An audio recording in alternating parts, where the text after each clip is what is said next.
Hi, I'm John Maxwell. When the top companies in the world are looking for trainers, speakers, and coaches, there's one name that stands above the rest, and that's Maxwell Leadership. Our certified team members have gotten proven results for companies all over the globe, and our reputation, I'm proud to say, is second to none. Some of our members have risen to the top of their profession, including the one you're going to meet today.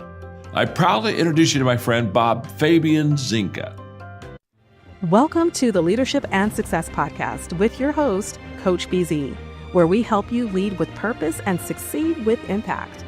If you're ready to grow into the kind of leader others want to follow, this podcast is for you. If you're determined to elevate your success and leave a lasting legacy, this podcast is for you.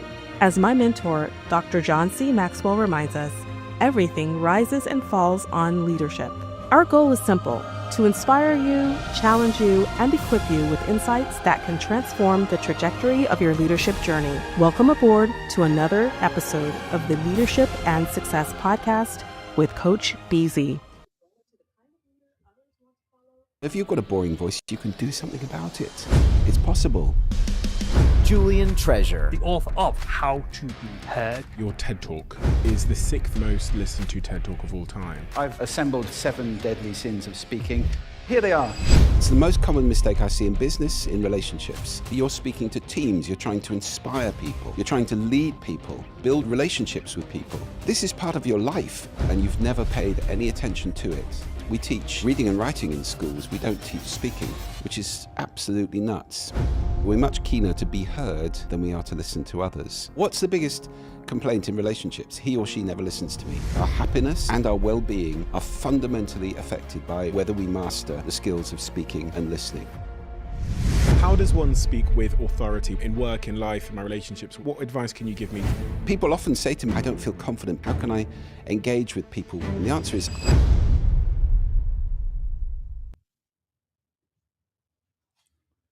All right, are you in for some answers today? I am really, truly excited. We have a very special guest, really a legend right here on the Leadership and Success Podcast. But before we do that, as is our custom, we always like to start with what we call moment of gratitude. Just take a moment every day, every time we meet, to be grateful, just for a moment. So for some of you, you may want to close your eyes, put yourself in your happy place, and think about one thing you are grateful for right now. And for me, it's really the pleasure, the privilege, and really the honor to speak to some of the world's most fascinating experts, people who are so famous and legendary, who are really making a dent into the universe, and they are willing to take an hour out of their time and busy schedule to come and talk to us and share their wisdom and their leadership principles that have helped them be successful. And I am so grateful for that. Okay, so let me see if I can properly introduce our guest today. We're going to be talking to the one and only Julian Treasure. Really doesn't need to be introduced anywhere. He's one of the most influential communication experts in the world today. More than 160 million views across TED Talks, trusted advisor to leaders, organization, and global brand, author of best-selling books, including How to Be Heard and his latest release, Sound Effect. Recipient of the Toastmasters Golden Gavel Award. He teaches leaders how to listen with intention, speak so people want to listen, and build trust in a distracted, noisy world. I think in the age of AI today, the one leadership skills we need is listening and speaking. All right, without any further ado, please help me welcome to the Leadership and Success Podcast, the one and only Julian Treasure. All right, good afternoon, Julian. How are you today? I'm very well, thank you. Thank you for that marvelous introduction. Well, thank you. We are so honored and privileged to have you on today. To get started, what is one thing you are grateful for? Right now, I am honored. You said you're honored to meet people in the work that you're doing in interviewing them. I am putting together a session at TED, the conference, which is in Vancouver in April. It's a week-long conference. Many people don't even know TED's a conference, but it is. There are 11 sessions of TED, each with about 8 or 9 speakers in them. And I am curating one of those sessions. It's called Reasons to Listen.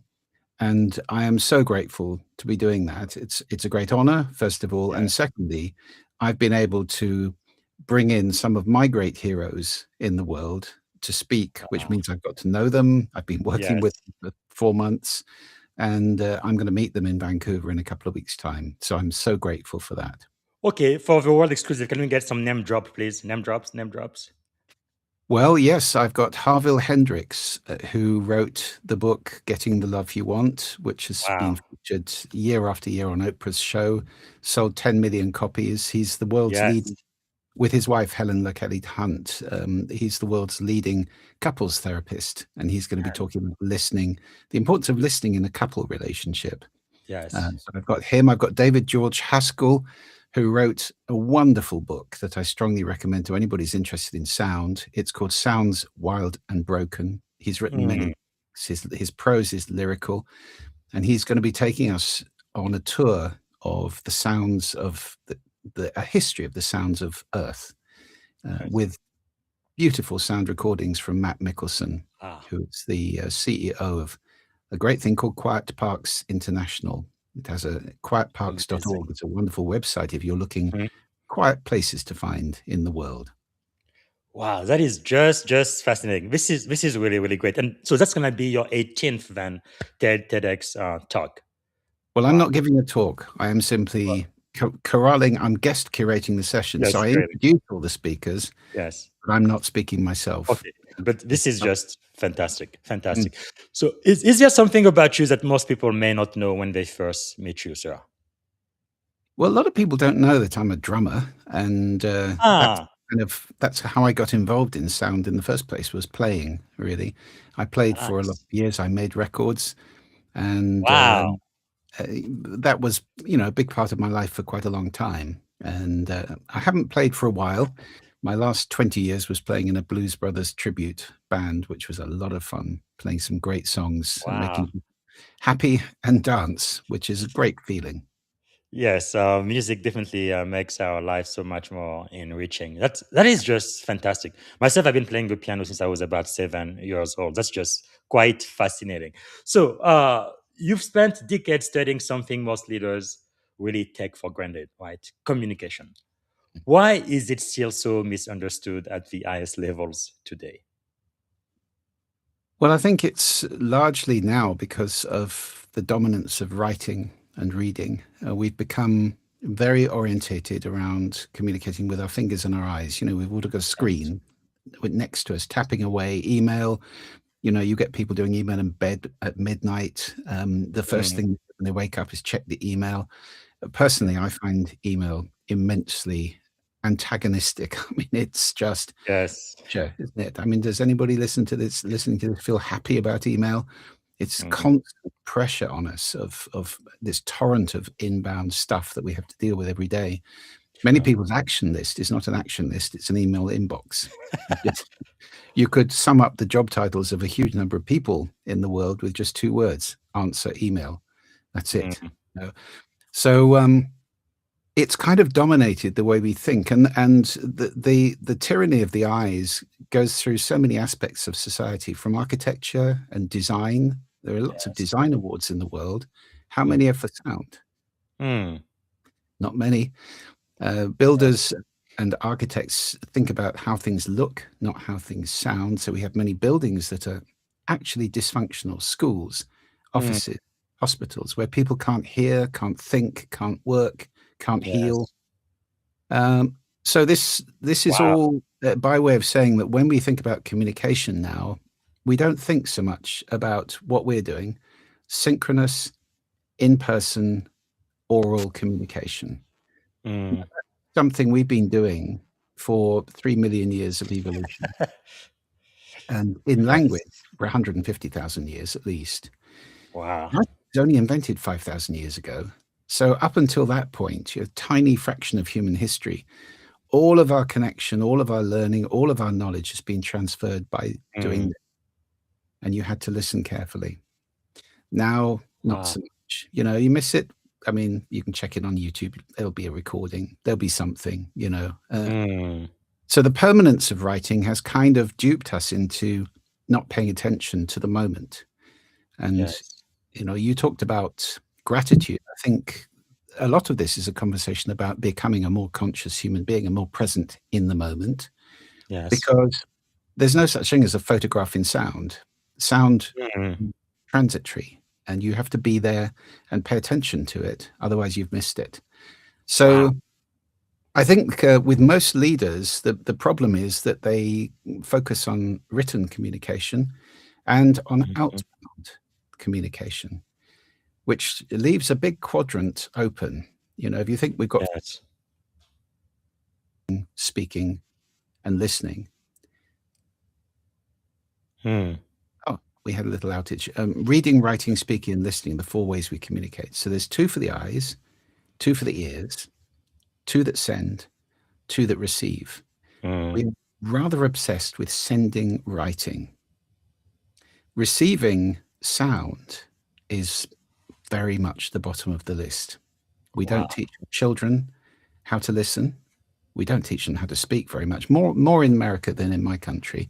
But Yes. even so, it's public speaking a little bit, but not speaking as a skill, as an art, in Mm. daily life, and not at all listening, which is Wow. crazy.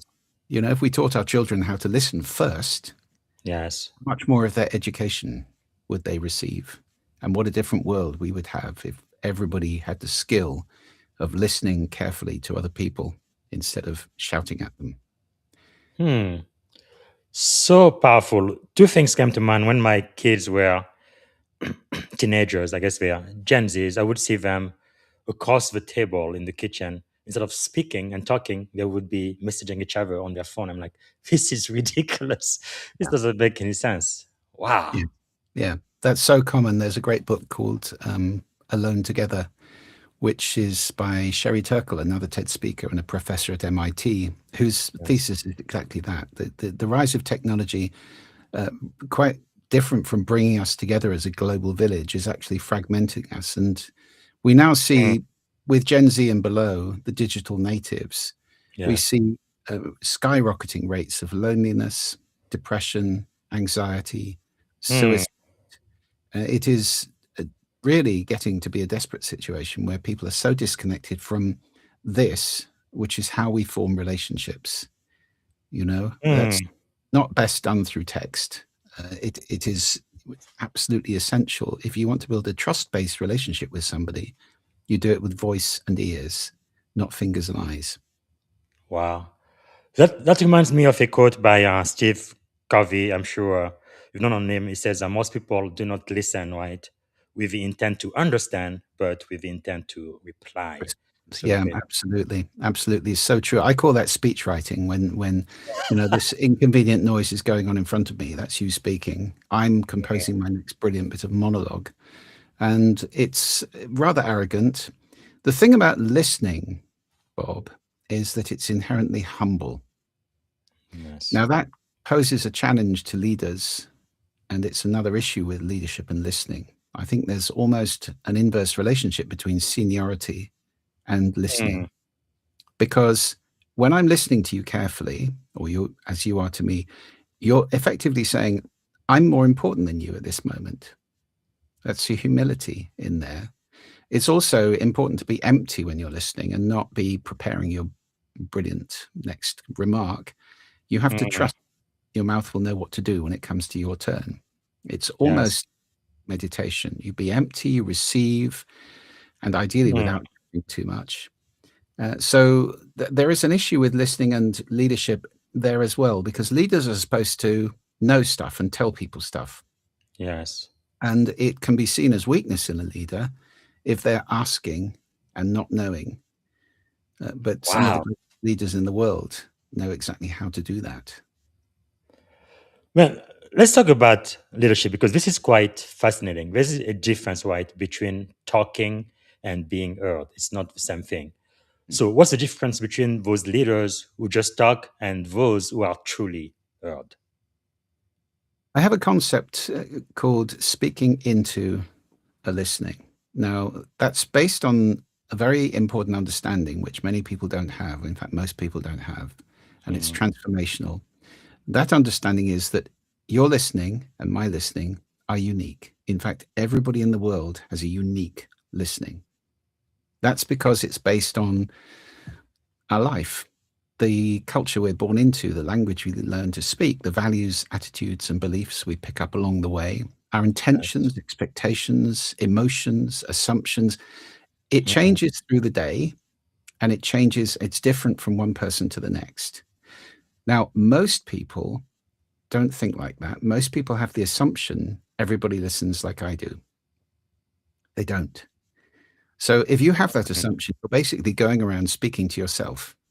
And that's not very productive because it's not you, it's somebody else who has a different listening. So this is enormously powerful as an understanding, because when you get this, you can start to ask the question, what's the listening I'm speaking into? Wow. And if you get that, that's how you can hit the bullseye and speak with power, authority, and be received well, as a missing the target altogether because you're speaking into the wrong listening. What's the listening I am speaking into? That's so powerful. Wow. So what do you think then is the cost, or could be the cost, of poor listening, especially at the executive level? We've started to see some numbers now about this in business. I mean, I can't tell you in the military, it would be lives, I would think. And that's the highest cost of all.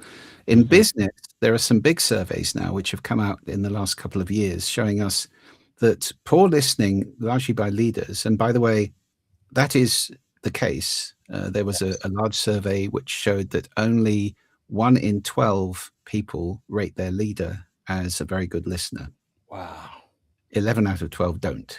So a really good listening leader is a rarity, unfortunately. And the cost of poor listening is worked through in 2 very important consequences. One is disengagement, where people don't feel listened to. They just stop trying. They stop suggesting, they stop making efforts. They become sick, or they take days off, and you lose so much of the productivity and inspiration. And the second cost is simple miscommunication. People not understanding, having to check, getting things wrong, making mistakes. Now, the second of those in America has been estimated to cost, on average, American businesses a day a week per person. A week, that's 1/5 of your workforce wiped out. The cost of that is in the region of $1.2 trillion a year. Now let's move on to disengagement. You have people who aren't trying, people who are taking days off, people who've lost the spark, teams that aren't working very well. Disengagement globally, this is now not just in America, the estimate is $8.8 trillion a year, the cost of disengagement. So this is a massive hidden problem. And you know that one of the biggest challenges I face in my life, Bob, is everybody thinks they're a good listener. Almost nobody is. Wow. And that is a really big problem because, I'm selling something that most people think, I don't need that. I'm a good listener.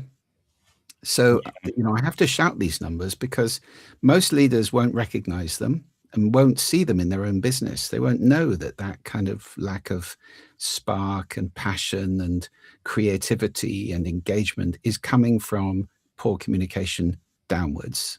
It's not a root thing. It's coming from not engaging people. It's the leader's responsibility to fire the people up, to have them pointing in the same direction, being a team, wanting all the same things, being on the same path and focused on the goal and so forth.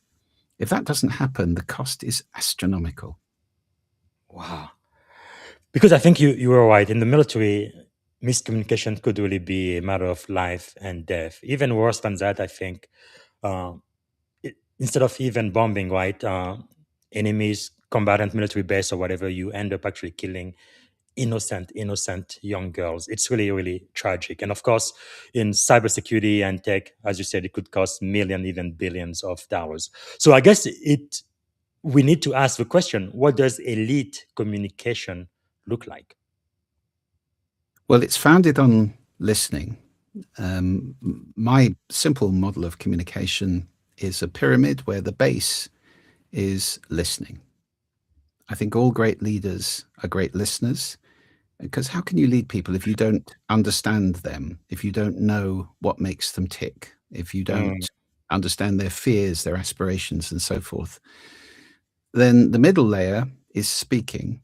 And I'm talking here about one-to-one, or, groups, that kind of informal speaking that goes on, where so many people are careless. And, we can talk about all the things that go wrong with speaking, but there's a great Yes. number of them. And then the peak is presenting, if you like. It's one-to-many communication, where you're on the stage, you're at the front of the room, you're in front of a large group of people, and it's much more deliberate and planned. Yes. So those are the three levels.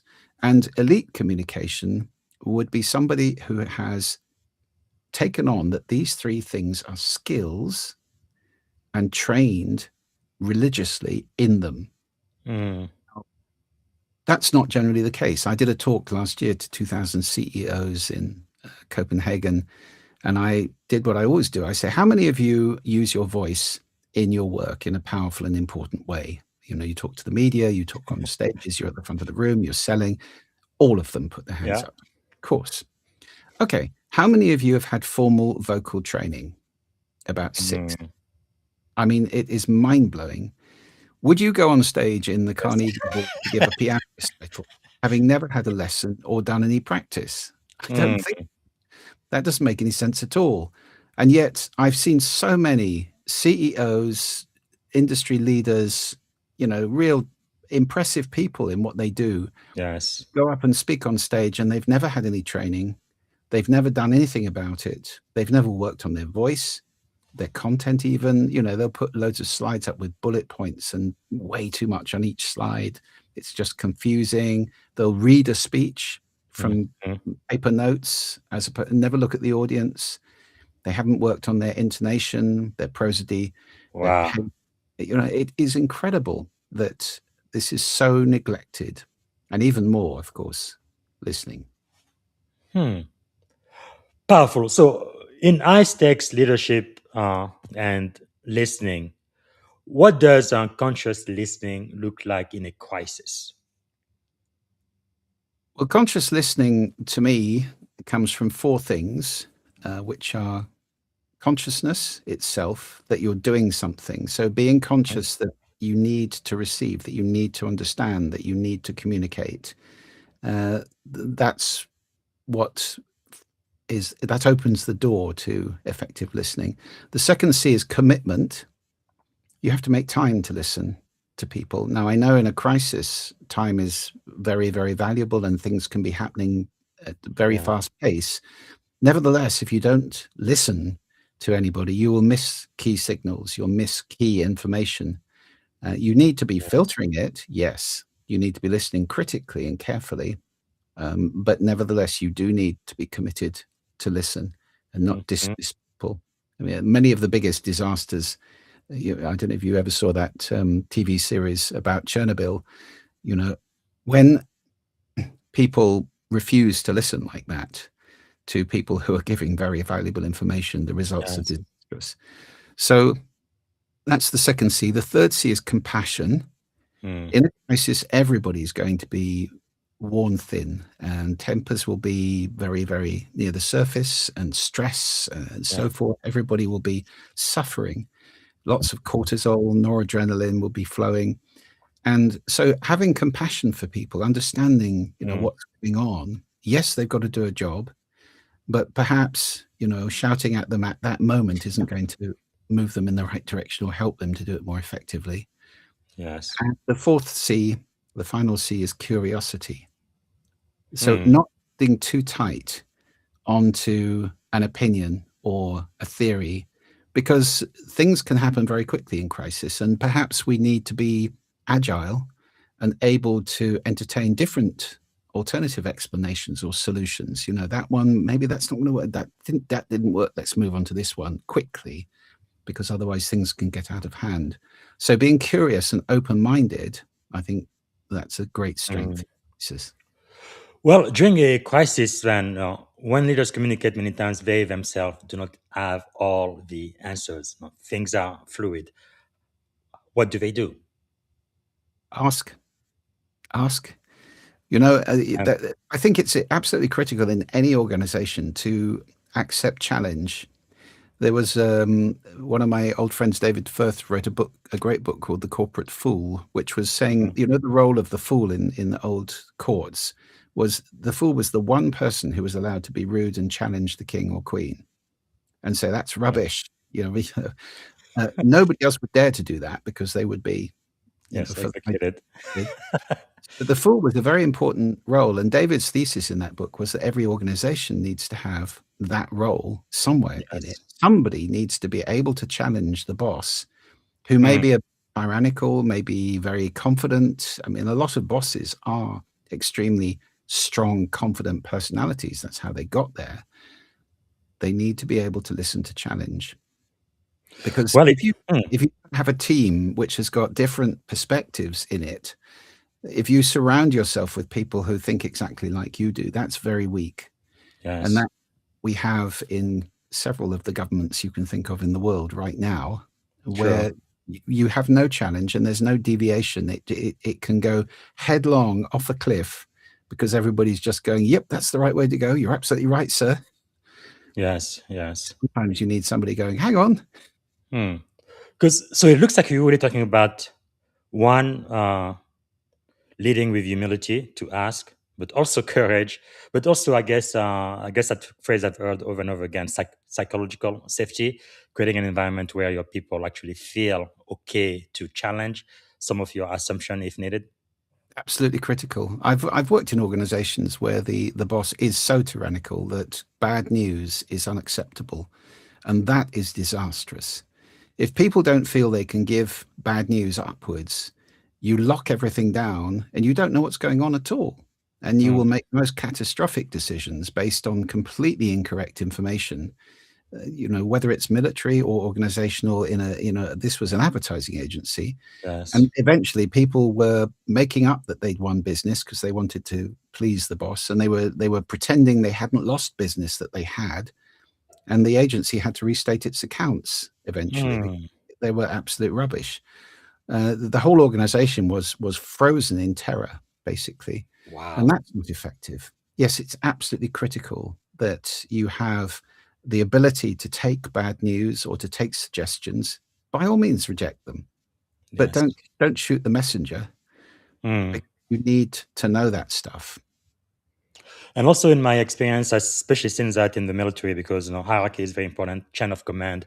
But even as the most senior officer in your command, you need to be able to listen to the least junior sailor in your unit because sometimes they may just have the answer of what you are looking for. But if you only look at rank, you may be in big, big trouble. Absolutely, and that's true across the board. You know, for my book, How to Be Heard, I interviewed Hiram Smith, who actually was the CEO of the Covey organization, and he told me a story that there was a guy on their binding line who was very lowly and had an idea, and he happened to have a manager who was listening and didn't say, "Don't be stupid, get back to your work." And this Mm, idea saved them $4 million a year. Now that wow. was from the lowest of the low on the binding line. So Hiram said to me in that interview, he said, listening is the most important skill of a leader. Wow.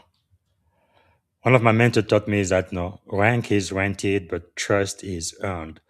But sometimes it takes a while to build trust for. But in an organization, how do you build trust when communication has already broken down?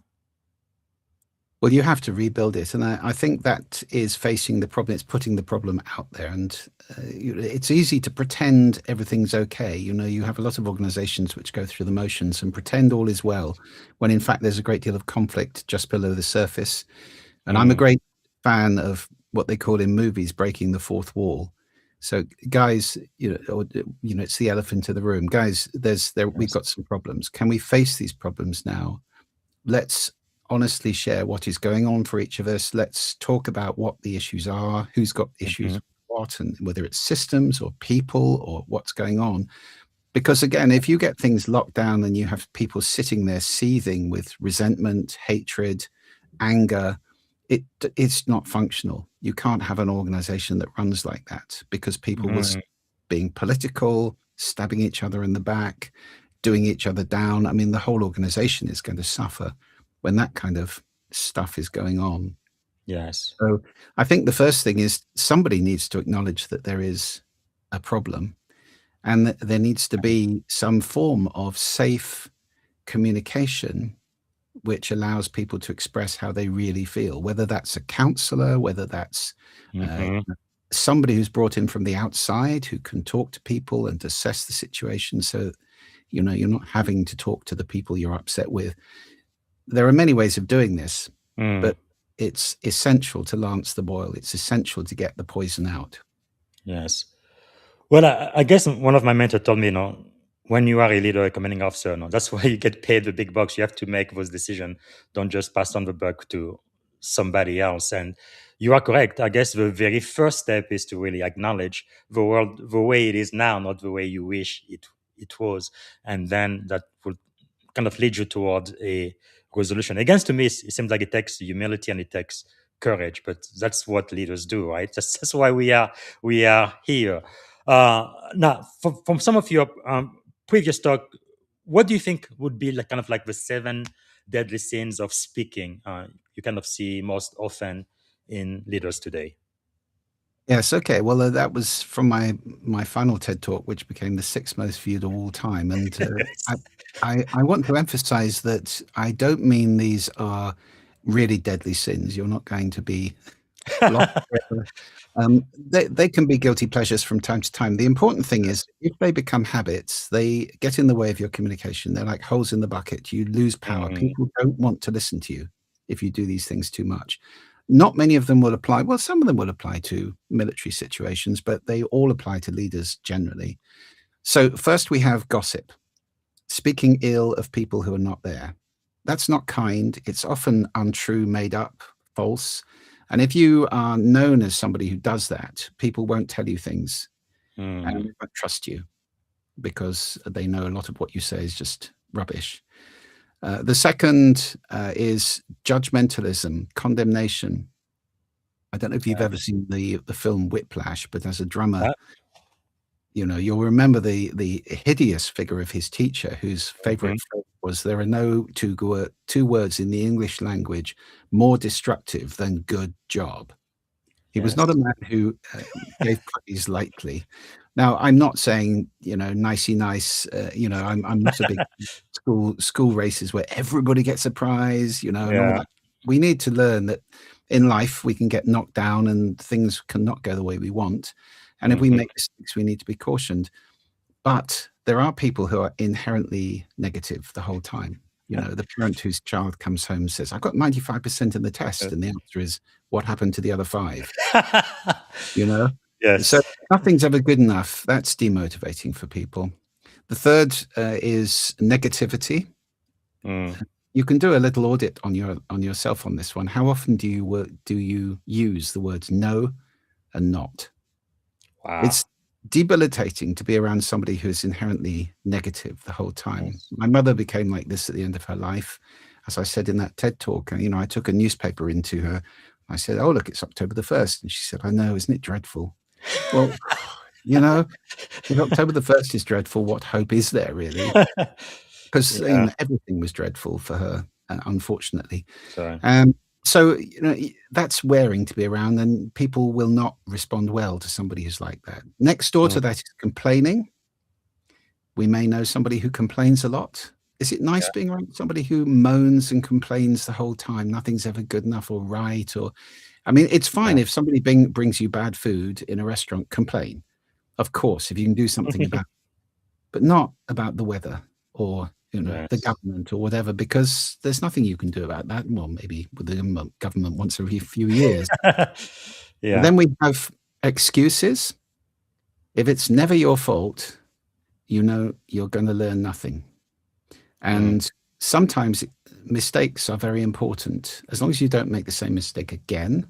yes. Now, obviously, in the military, people are heavily trained, and that's where the mistakes are made largely. And that's the Mhm. intention anyway, that if you're going to screw up, you screw up on a training ground where Yes. so not at risk, so that next time you're in the real situation, you know what to do. Mistakes are critical. If you blame somebody else for everything, then you're not going to learn much and you're not going to grow as a human being, because you need to apologize, put something in place to make sure that doesn't happen again, make amends, and move on. So, there's a clean way to deal with mistakes. Yes. Then next door to excuses, we have exaggeration,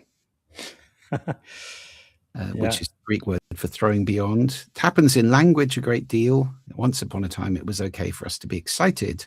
Now we have to be super excited, unfortunately. And the language gets inflated. We lose a lot that way. Once upon a time, words like amazing, phenomenal, extraordinary, brilliant, fantastic, they all had meanings. Now they just mean good. That's it. So we've lost with exaggeration. And the final one, dogmatism, my way or the highway. Now, I'm clear that in military, again, chain of command, you can't be wishy-washy and change your mind every 5 seconds. You have to have a clear chain of command. You have to have clarity in orders and so forth. Nevertheless, it's important not to hold on to opinions too tightly, because opinions and facts are two different things. Collapsing those two can create a great deal of damage in any organization and indeed in families. It creates a lot of argument when people are not clear that this is an opinion, that's a fact, and they're not the same thing. So understanding those can be very helpful. I think it's one of the great benefits of becoming a more conscious person, to become clear about what are your opinions, and maybe them a bit more lightly, like scientists do with theories. They have a theory is just the current best explanation for a phenomenon. Yes. And if they find that that's incorrect, they get excited because they now have to look for another explanation, and that's the way science moves. But if they all held on to this one really tightly and refused to brook any ones, science would be stuck. So those are 7 deadly sins for you. That is really fascinating. We are, by the way, already running out of time, which is fine. I have about 20 minutes before the end, but I think this is quite important. Actually, when you were talking, I thought about William Shakespeare, right? So, in my opinion, I was born in Africa, French by culture and American by choice. I think English language comes from England. It's your country, right? Yeah. And in America, we speak English pretty badly. Everybody here has an accent. They tend to think I am the only one with an accent. But we all do in America. And we barely speak that one language too, which is pretty fascinating. But I was just thinking, what would William Shakespeare think of the English language, especially the way it is spoken today in the US in 2026? That would be quite a shocker, wouldn't it? Yes, I think he would feel like I do about the word awesome and how it's been ruined. Yes, I'm sure you're right. And I know at the same time in French they have Voltaire. No, same thing with French. They don't speak French today the way they used to. And those are languages I find so fascinating, so specific, so accurate. You can say so many things with so many specific words and have nuances. It's very, very difficult to sometimes translate into other languages. But it looks like in time we are losing a lot of that, like you said, with exaggeration and so on and so forth. But anyway. Wow. Okay. If I may, I'd like to put you in the hot seat. I have to do this before the show is over. I'd like for you to pretend to be a tech executive. Can I give you a scenario, please? Okay. All right. So you are a chief information security officer. So there is a major cyber breach. So again, my military and tech audience would definitely relate to this. Executives are panicking. Engineers are completely overwhelmed, and communication is chaotic. How do you lead communication in that moment? Well, first of all, I think I would have done training beforehand to cater for these things. So, don't just walk into these things with leading with your chin. There's a system of communication I'm very fond of called the Minto Pyramid. Most people tell you all the background, and then they get to the specifics. And then finally, probably in paragraph 8 of an email or, minute 4 of a conversation, they get to, so what I'd like to ask you to do is this. Turn it upside down, especially in crisis. If it's a big crisis like the one you've just outlined, you need people who start with the point, and I would train people to do that. So Bob, I need you to do this. The reason is that, and if you want the background, here it is in the document. Let's Yes. move, because that cuts out so much time. And the other thing I think is very important is to remove the noise from the system. So you want signal, not noise. You want systems that will give you that in place for fast communication of important information. You need a way of grading information, of being able to extract the nuggets from the Yes. background noise. So that may be, Teams, it may be important information put into synthesis, or, quick summaries from meetings which get posted where people can see them and interrelate. I don't know. There are lots of systems for doing this. With the whole system, though, there needs to be no fear in it.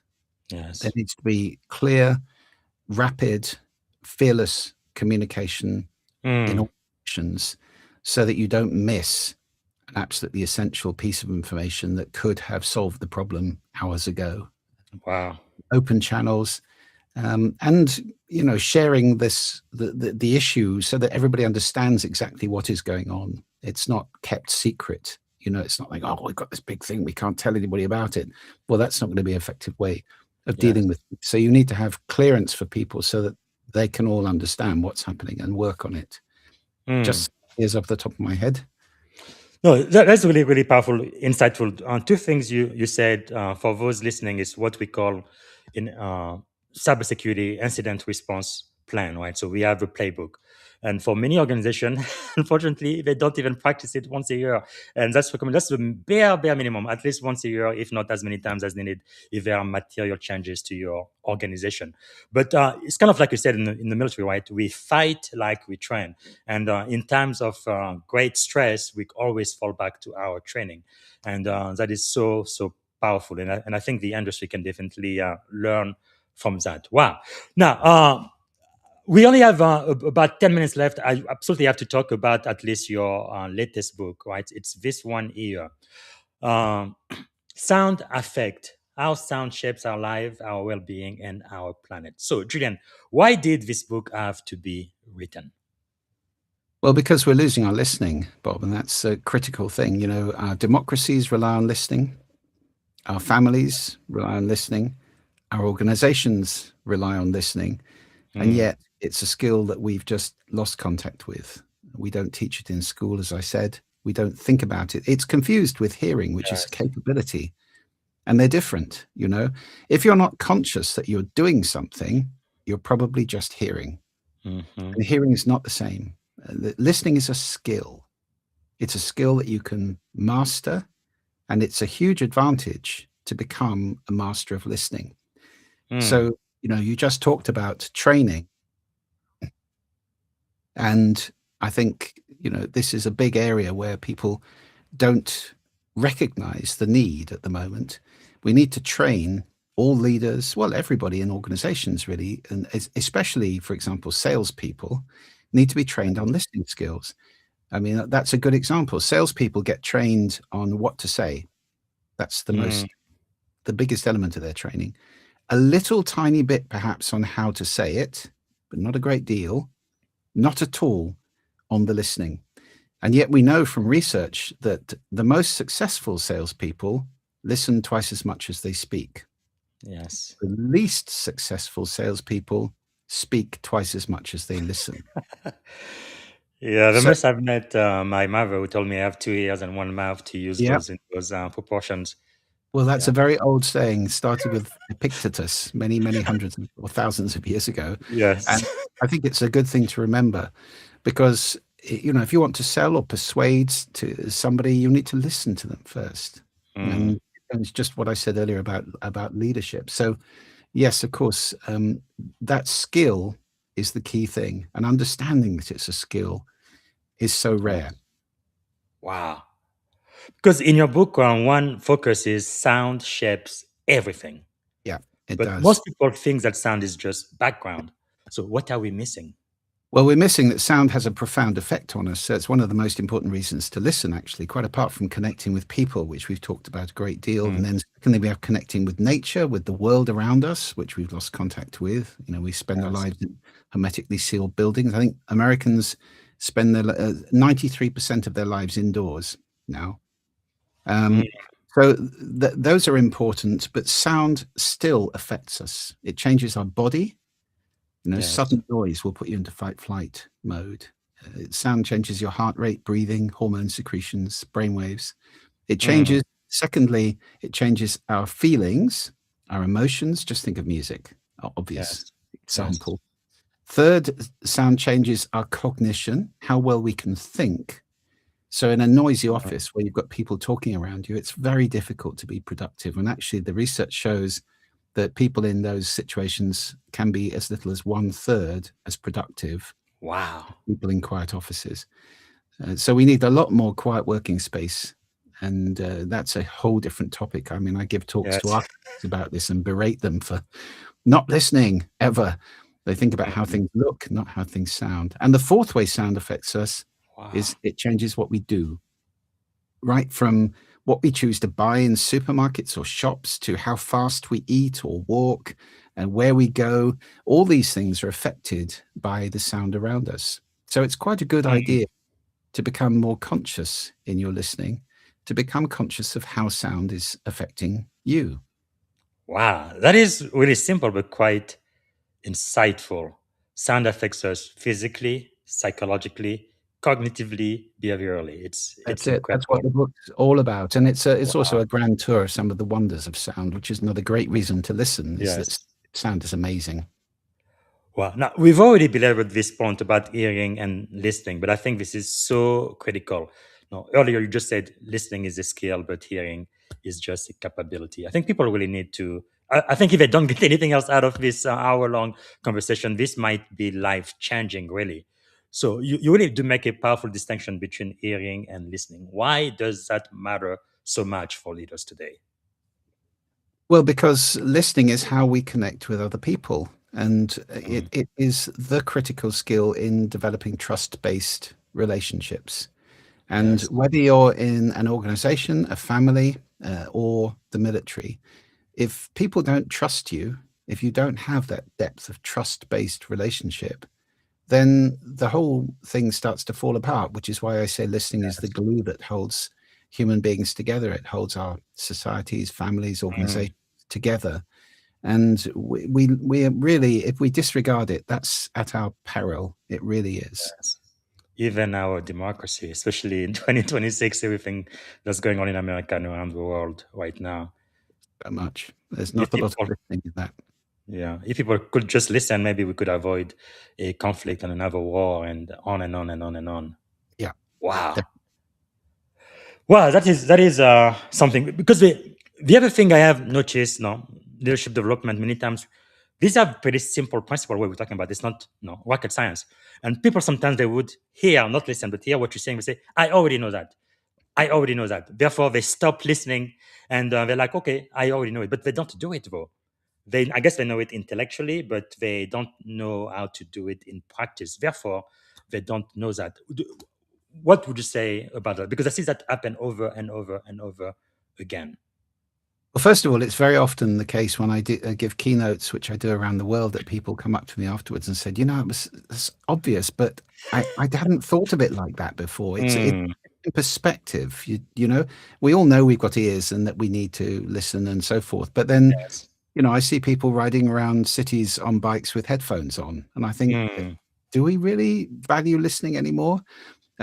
So that's one thing, and definitely it needs work. I give workshops, full-day workshops with lots and lots of exercises in listening. It's not enough to know it. It's like anything you want to make in your life. You want to lose weight, you do nothing about it. That's not going to work very well. Knowing is not enough. You need actually the practice, and the practice involves lots of exercises, which I teach in improving listening skills, in moving towards being a master listener, which is not trivial at all. Wow.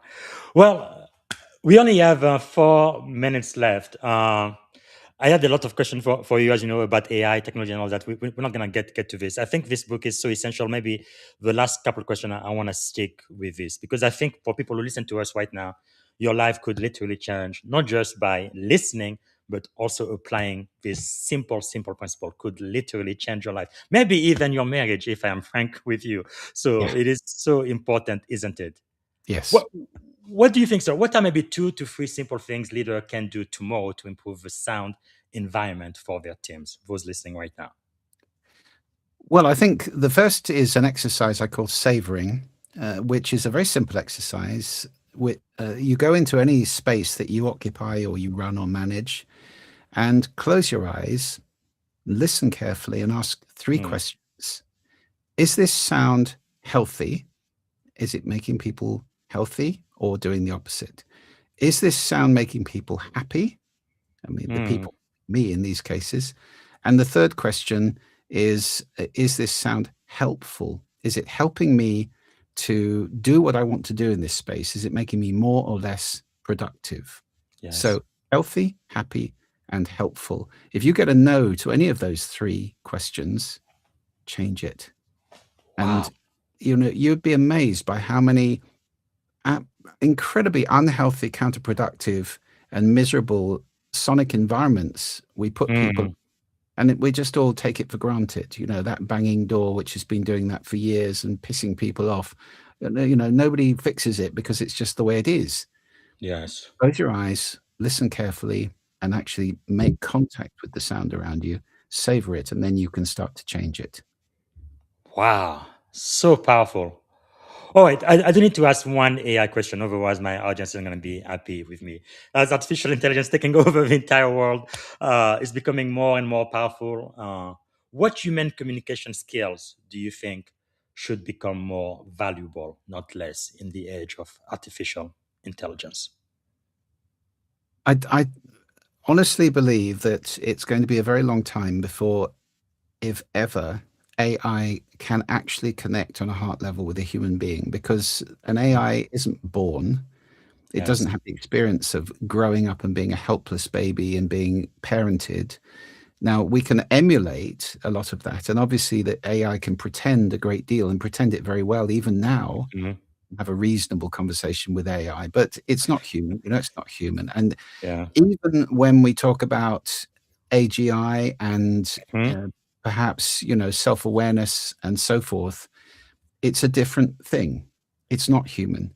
Mm, So I don't believe that AI will ever be able to recreate the heart experience, the soul experience of connecting with another human being the way we're doing right now, Bob. mhm. We both had shared experience. We've had very different lives, but we were Yes. both born.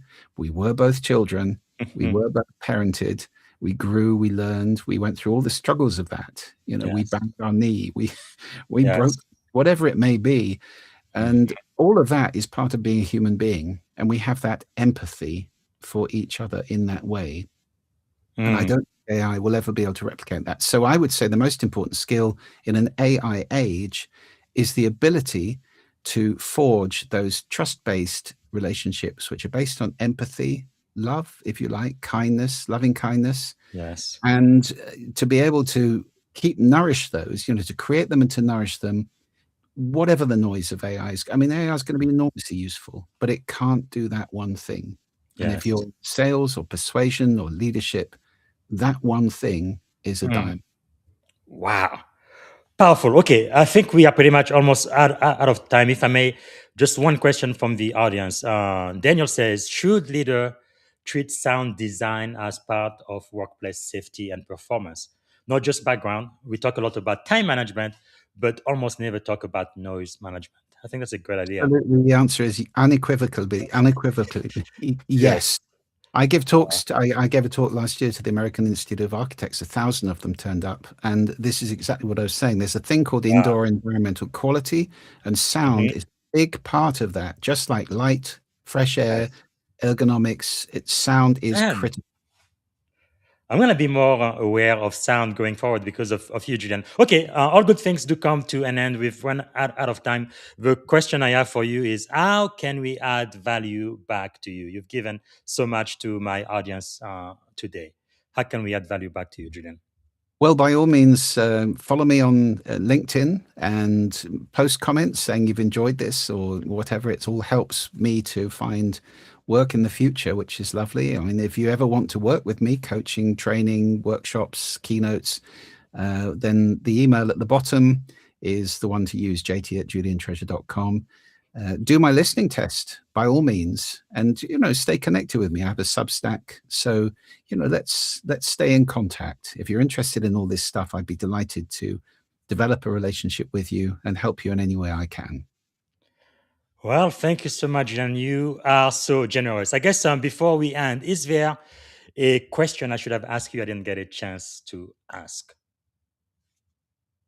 But I think you've asked most of the important questions, so I can't think of one that I wish you would ask me, Bob. You've done very well and covered the ground Thank you, very sir. fully. Well, I guess one of the last question I ask is, no, I like to end on a positive note, if possible. What is something you are feeling optimistic about in 2026? And I know you are going to Canada, right? That's going to be for the TEDx you're going to be curating. I know it's probably too late now for people to be there in person, but is there a way for TEDx conference? Can you attend that online, virtual? This is TED, not TEDx. Oh, sorry, TED, yes. A very different thing, yeah. I mean, you pay $12,500 to attend TED, so it's not. There are 5,000 TEDx's around the world, which are fantastic events. Yes. I spoke at one last week. You can, I think, buy an online pass for TED. It's worth checking on the TED website. Okay. It's a lot less than $12,500, where you can see the whole thing live. So live streaming, it's good. And that's the thing I'm most optimistic about at the moment, is getting out there and getting this session of reasons to listen out to these. I mean, it's an immensely influential audience, the TED audience. You look out, there's just these, when it's not a trivial audience at all. And if I can persuade them to start listening, it's a big pebble in the pond, and the ripples will be significant. Yes. I think I started paying attention to TED when my former vice president, Al Gore, started talking about the climate and all of that. That was quite moving. He'll be there in 2 weeks. Yeah. That's outstanding. I will find the link, and I will put it on the post for those who want to attend live virtually. I know in person right now, all of the tickets have been sold out. I am sure of it. But thank you so much, Julian, for your time, for your wisdom, and for really being one of our master teachers today. The very last question I like to end with, and this is it. What is one word that represents our shared experience on this podcast today? One word. Connection. So, and I am so grateful, so thankful. Thank you again, Julian. Really appreciate that. My pleasure. Bye. Thanks for having me, Bob. All right, everyone. I had a lot more questions. We did run out of time, so I want to respect that. Julian is a very, very busy person. But please follow him on juliantreasure.com. He also has juliantreasure.flute.app, where you can get assessment about both listening and speaking for free. A Substack, juliantreasure.substack.com. And also follow him on Better Listening Today. You can join for free. Man, this is just amazing. And of course, I highly recommend that you get a copy of all of his book, especially the one we talked about today, Sound Effect, How Sound Shapes Our Life, Our Well-Being, and Our Planet. And we also talked a little bit about how to be heard, Secret for Powerful Speaking and Listening. And of course, his first book, which is Sound Business. So this is so important. It's not that complicated, but I think if you put this principle into practice, your life will change. All right, that's all I have for today. Tomorrow, I am going to be back on the podcast. I won't interview anyone, but we're going to go back to studying the book of Proverbs, right? Ancient wisdom, mentoring from the book of Proverbs. Not about religion, but it's about ancient wisdom and leadership lesson from the book of Proverbs. I think we're going to be doing Proverbs chapter 21. And we did the initial podcast on January 21st. We went through the entire chapter, about an hour. But tomorrow will be about 15, 20 minutes. Recap with artificial intelligence of what we learned then. Okay, and then to end the show, as you guys know, every day of this year now going forward, we are celebrating Black History Year because I felt like Black History Month was just too short. So two quick things about that. Number one, I like to talk about time, right? Today is March the 27th, 2026. So if I go back to time, March 27, 1908, an elected official from Alabama shot a black man. He was a congressman from Alabama and was celebrated for it. So you can go to my LinkedIn post and read more about it. But zero consequence for killing a black man, which if he thought had used the curse word in front of a white woman. So that's what America was in 1908. What a long way we've come from. And then I also want to celebrate one more thing. This is the very first African American, and not so far the only one, right, who was a secretary of a military branch. And we are talking about the one and a Clifford Alexander Jr., first Black Secretary of the U.S. Army. Service is the highest calling. I'm going to play a quick video on our way out to today about his life and his contribution, and I hope to see you tomorrow. Thanks again for watching today. Bye for now.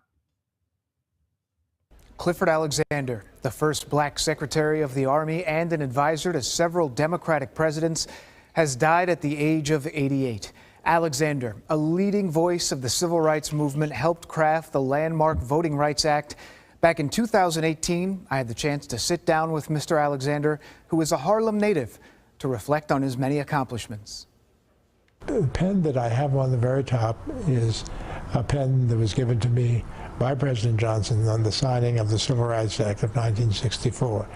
Ink from the pens on Clifford Alexander's wall helped write American history. Underneath it is a pen for the Voting Rights Act of 1965. Those laws, both crowning achievements of the civil rights movement, ending segregation, banning discrimination in the workplace, and helping African Americans overcome legal barriers to vote. I use the term inclusiveness, not diversity. That's for sociologists. The 84-year-old's life a testament to the fight for racial equality.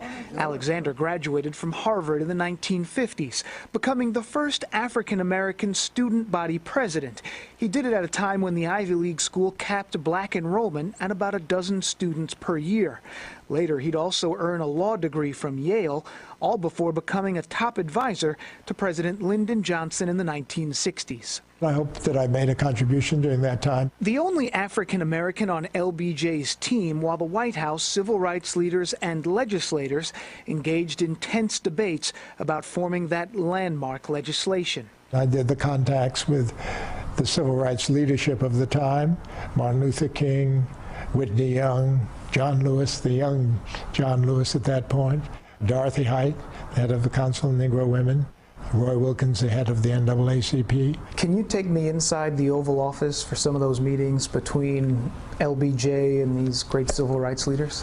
Yeah, they were quite something. The chemistry between the people, how they interacted on a practical level.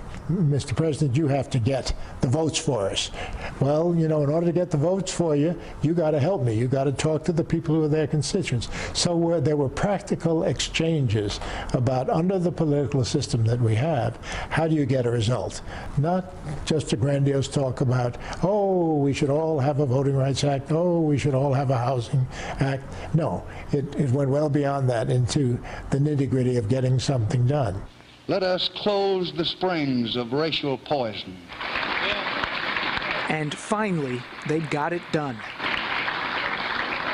A counsel to the commander-in-chief at many pivotal moments during the civil rights movement. I was there with President Johnson in his office for a half hour before the appointment became final. The appointment of Thurgood Marshall, the first black Supreme Court justice. He was looking at a man who said to him, that is Johnson saying to Marshall, I didn't appoint you because it was good politically. I appointed you because you were like me. You were of the people. You could do for the people. You could understand the people in your rulings. And indeed, with Thurgood Marshall, that's what you saw. From the historic Civil Rights Act, the Equal Employment Opportunity Commission was created. As its first black chairman, Alexander made a policy of leaning on Hollywood, TV networks, and ad agencies to rethink their approach. It was my theory that you want to talk about the inclusion of women and minorities in the places that set a tone for the society, where the society is displayed. During his time at the EEOC, the agency urged many industries to change, including the New York City subway system. They had done an ad with a subway, and in that subway, there were all white faces and very few female faces. So at the end of the testimony of that witness, I said, you know, it's only in your ad, or only in your ad, that you will ever see a subway car in New York City without minorities and women in it.